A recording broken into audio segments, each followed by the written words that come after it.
Many seeming routes for efficient spread of COVID-19 in Santa Clara County, California, in the United States. This is the county that I live in. I'm going to talk about this for two reasons. One reason is that there is a surge in reported cases, hospitalizations, and to some degree deaths taking place in Santa Clara County.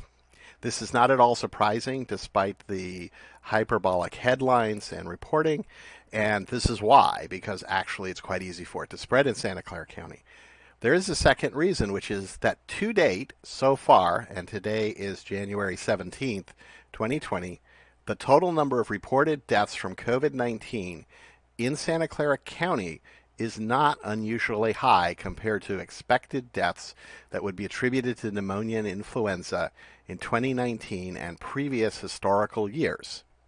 And I go into this in considerable detail, doing the calculations and showing why these numbers actually are to be expected. They're not particularly large. They don't seem to be consistent with a disease which is deadlier, and it is being implied to be 5 to 10 times deadlier than a normal pneumonia and influenza season.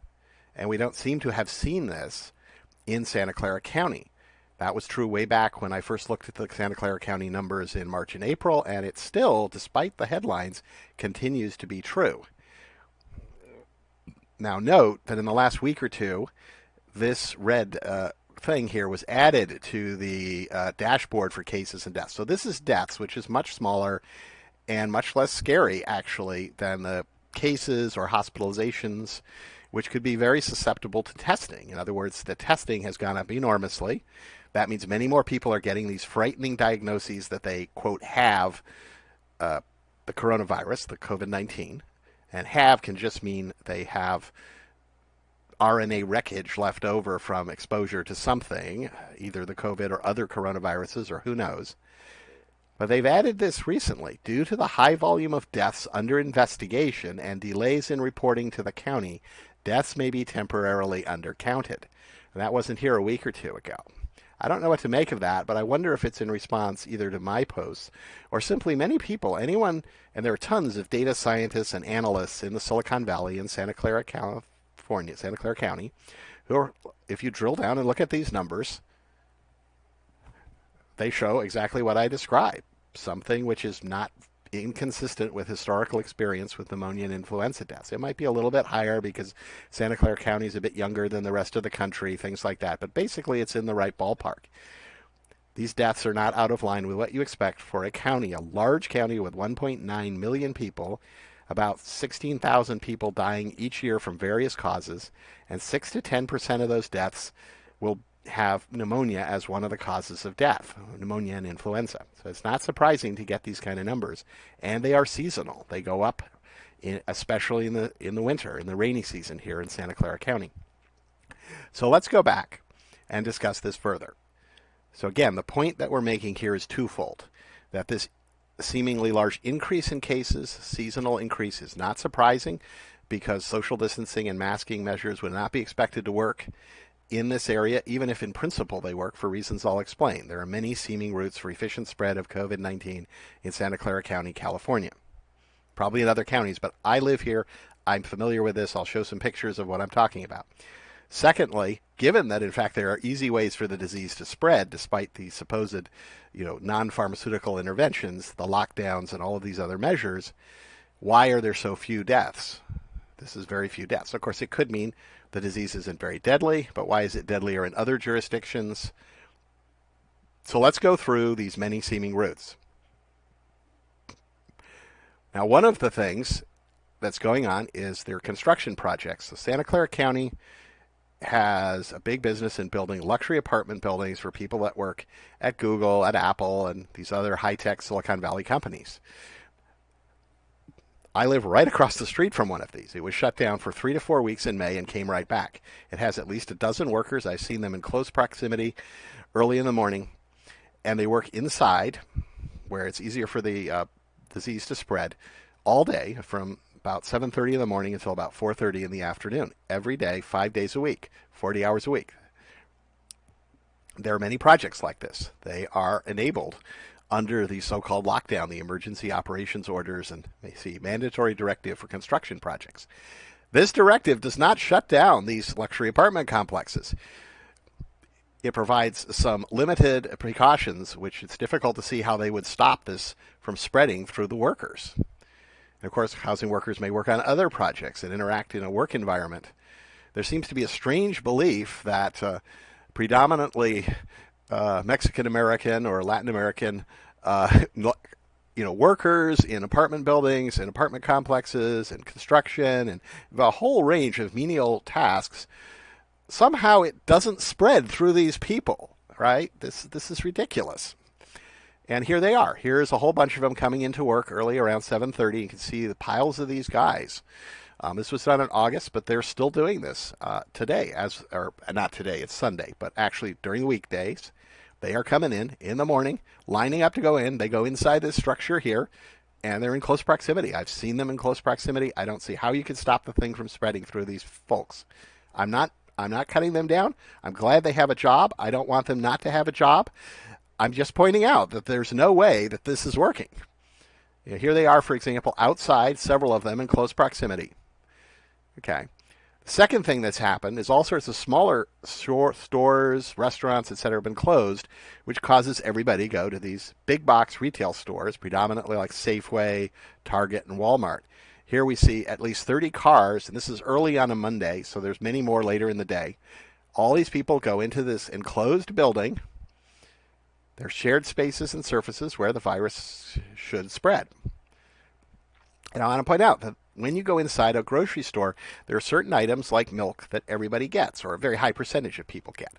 So people congregate, or they go and they open these things, so they touch the handles and they breathe in these areas, and no matter what they're doing, I mean, whether you have aerosol particles or people are giving off larger particles that will fall, they end up on the shelves, they end up on the floor, they end up on these surfaces here, on the glass.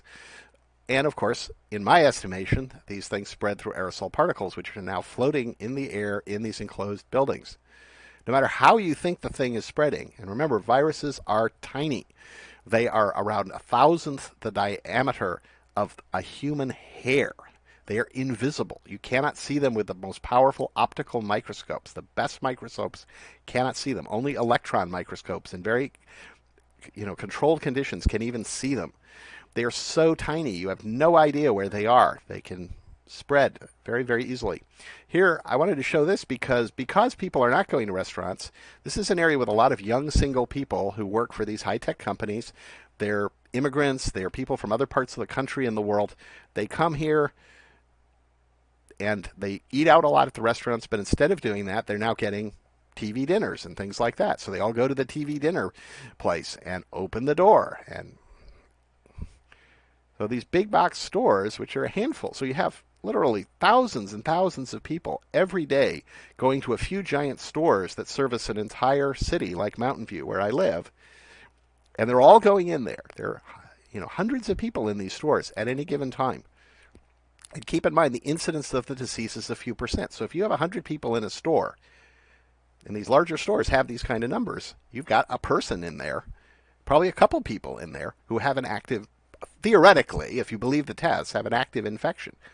So there's always someone there to catch the thing from. There's always someone there touching things that you're going to touch, going through the checkout counters with you, going to get the milk, going to get those favorite items that everybody gets, milk, or maybe you like Diet Coke like I do, and that's what happens. So it's not surprising that the thing is spreading. In addition, there's a bus service. This is the VTA, the Valley Transportation Authority. It's still in operation.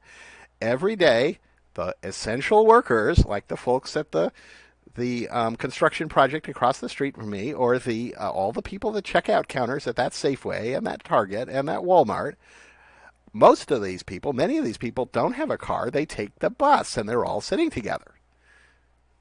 It can't work. And let's remind people, as these, respiratory illnesses are seasonal, and we're seeing the seasonal pattern. Now that we're into the winter, we are seeing surges, as would be expected, and has happens every year with other things that have caused pneumonia and influenza historically. Now, to be fair, we don't know if this is going to go down or not, but this mostly follows the historical pattern we would expect.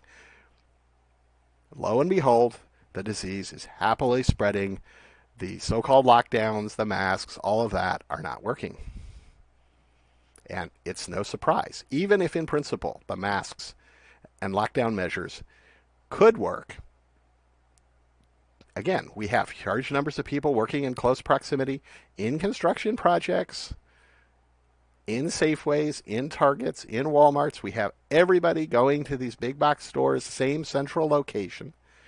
And finally, this is a county with a lot of people living in large apartment complexes, not in their home, not in a detached separate home where you're only in contact with a few family members. No. People are in apartment complexes in huge numbers. 58% of people in Mountain View, that's where I live, that's where Google's headquarters is located. We have many other high-tech companies here in Mountain View. Situation is similar in other Sunnyvale, to some degree Cupertino, where the headquarters of Apple is located. These are all Santa Clara County. And lo and behold, they have shared trash chutes with handles, with doors, with things for the virus to get on. And this is an enclosed room with a trash chute. So if you breathe out some kind of aerosol particles, which I think is rather likely, they're going to stay in here. And everybody's going in here and breathing. And so, surprise, surprise, this is likely to have these particles in the air. They can't be removed by cleaning the floor, cleaning the floor of the surfaces. If there's significant aerosol transmission, which I think is very likely and indicated by what's going on, and I'm not going to go into that in a lot of detail, but regardless of what you do, this is a very likely mode of transmission. People are spending more time in their apartment, so you generate more trash than you normally would that you need to get rid of. That means everyone in the apartment complex is going to a handful of these trash disposal places, right? They go in, and it's their trash. I mean, it's the stuff they eat, so it's getting full of the virus. Now, they don't clean these after each person uses it. They don't have ultraviolet lighting systems in them to sterilize everything. Nothing. It's a perfect route for transmission, whether it's on surfaces, whether you're sneezing and your large droplets, whether it's aerosol particles, which is extremely likely, even though it's not the official explanation for what's happening. Regardless of how the virus spreads, this is a great way for them to spread. Here, we have your laundry room. Okay, everybody's living in their apartment, so they're producing plenty of laundry. They're going and cleaning their laundry. Again, perfect place for aerosol particles to form. These are not cleaned after each use by people. They're shared by everyone in the apartment complex, except maybe a few people who have. You can get these little portable washer dryer things. They cost about $100 and they're not very good. But most people are using this shared laundry room. So of course the thing is spreading. Incidentally, there are fire regulations. So there are doors every 50, 100 feet in the hallways in these apartment complexes. You have to open them with your hand. You have to turn a knob, open the thing. The fire regulations have the purpose of restricting draft, keeping the air still, so if a fire breaks out, it won't produce a lethal fire. The problem with that is that also means that any aerosol viral particles aren't getting removed. They're collecting in these hallways between the fire doors, almost certainly. Again, there are hundreds and hundreds of people in my apartment complex and in many, many other apartment complexes, and will be in the apartment complex being built across the street from me in the middle of this supposedly deadly pandemic. So of course the thing is going to spread. So there's two takeaways from this. One is, it's not at all surprising that the disease is spreading, because with all of this lockdown measures and hysteria about masks, all of this, the reality is people are being mandated to do things which are almost guaranteed to spread the virus, independent of exactly how the virus spreads, whether it's on surfaces, whether it's large droplets, whether it's aerosol particles floating in the air, which is likely the mechanism. Whatever the mechanism of spread of the virus, herding everybody into giant stores like Safeway, herding everybody into giant apartment complexes, maintaining, construction projects with large numbers of workers in close proximity. All of these activities, which are widespread in Santa Clara County, are almost guaranteed to spread the virus efficiently, which raises the obvious question of why there aren't more deaths. Perhaps the virus is not as deadly as many people think, or there's some other reason. Now, there are jurisdictions like Japan where the death rates are very small. And of course, Santa Clara County has close ties to the Far East, to China, to Japan, to Korea, to Taiwan, to the countries which have shown very low death rates. About 30% of its population is Asian. So perhaps there's something that has happily jumped across the Pacific to Santa Clara, something that's shared in common, which explains why the death rates are low. It is not these lockdown measures. And Japan notoriously didn't do any of that. And although you'll hear about people wearing masks in Japan, it's much less than here. They just have a long history of doing it before the pandemic. Now, one possible explanation for the small number of deaths is undercounting. Notice again, they added this. It wasn't there before. Due to the high volume of deaths under investigation and delays in reporting to the county, deaths may be temporarily undercounted. Presumably that refers to the last 2 weeks. Here you can see that it's rising and seems to be peaking. This is what you would expect to happen from historical data. Historically, the deaths go up in the winter, in December and January, and drop back down. We'll see if that actually happens this time. It's probable it will, but predicting the future is notoriously difficult. So in conclusion, realize that it's certainly in Santa Clara County, there are many routes mandated, in fact, by the lockdown orders in some cases, such as these big box retail stores, many routes by which the disease would be expected, the virus would be expected to spread. And some of these are actually what are being mandated. No real precautions have been taken. So that concludes this video on many seeming routes for efficient spread of COVID-19 in Santa Clara County, California. And I will include links to some of these articles in the notes in the description of the video. Our previous videos and articles on the contradictory numbers on the CDC website have repeatedly been censored by a range of social media services, such as LinkedIn here. This was a few weeks ago. This is the actual post that was censored. We've run into this with a number of different platforms. It's rather concerning, especially considering that these posts are pointing out contradictory data on the official CDC websites and documents. Apparently, it is a real threat to the society, democracy, human lives to point out obvious, gross discrepancies on government websites. You can bypass this censorship with our censored search website and service, which you can reach at censored-search.net or censored-search.com or censored-search.org. We may add additional names later, but those are the names right now. It's censored-search. Find the answers to your problems censored by advertisers and other powerful interests. It is free. We have a free version, which ranks the search results according to popularity.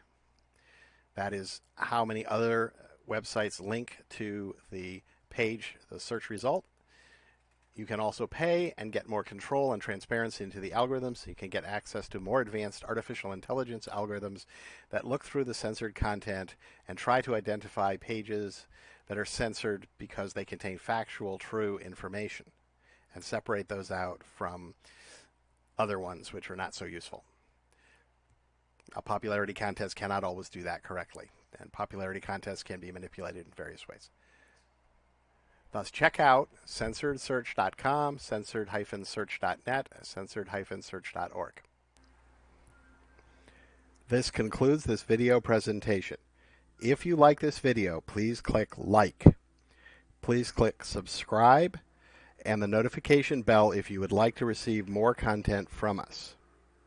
You can avoid internet censorship by subscribing directly to our RSS news feed.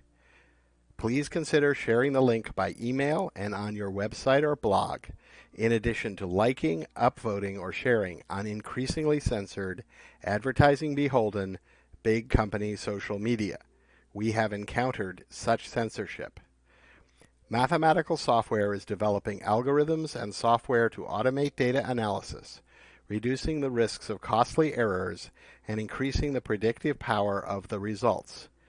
You can support our work financially by subscribing on our Patreon page, https://www.patreon.com/mathsoft, or scanning the QR code in the lower right corner.